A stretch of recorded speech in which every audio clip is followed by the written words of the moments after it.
আমি বুড়ি হয়েছি, আমার হাত তো বুড়ি হয় নাই, আমার নেল তো বুড়ি হয় নাই, তাই না? সুতরাং নেল পালিশ তো দিতেই হবে। নেইলে কি বলেন? হ্যাঁ, এমন কথা হলো, অনেকে মনে করে বুড়ি হয়ে গেছে, নেল পালিশ দেওয়ার কি দরকার আছে ভাই? আরে ভাই, আমি তো বুড়ি হয়েছি, কিন্তু আমার নেল তো বুড়ি হয় নাই। সে তো সাজতে চায়, সে তো একেবারে নববধূর বেশ ধরতে চায়। আমি কি করতাম বলেন তো দেখিনি? এখন এই নেল পালিশ দেওয়া তো একটু চারটিখানি কথা না, এত তো সময় আমার নাই, তাই না? কিন্তু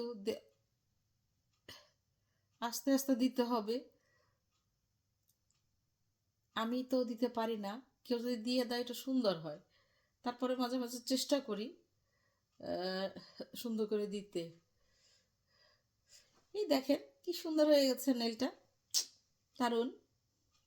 ও মাই গস, তোরা মারামারি করিস না, একটা আরেকটার সাথে লেগে যায়।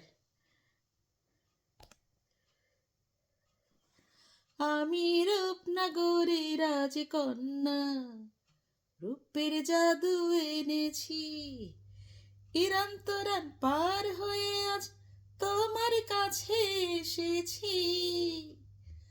আমি রূপনগরের রাজকন্যা, রূপের জাদু এনেছি। দেখছেন? হ্যাঁ, এই তো হয়ে গেছে নীল। এই দেখেন কি সুন্দর, ইয়া, সুন্দর। হ্যাঁ, খুব সুন্দর লাগছে। যাই হোক না কেন,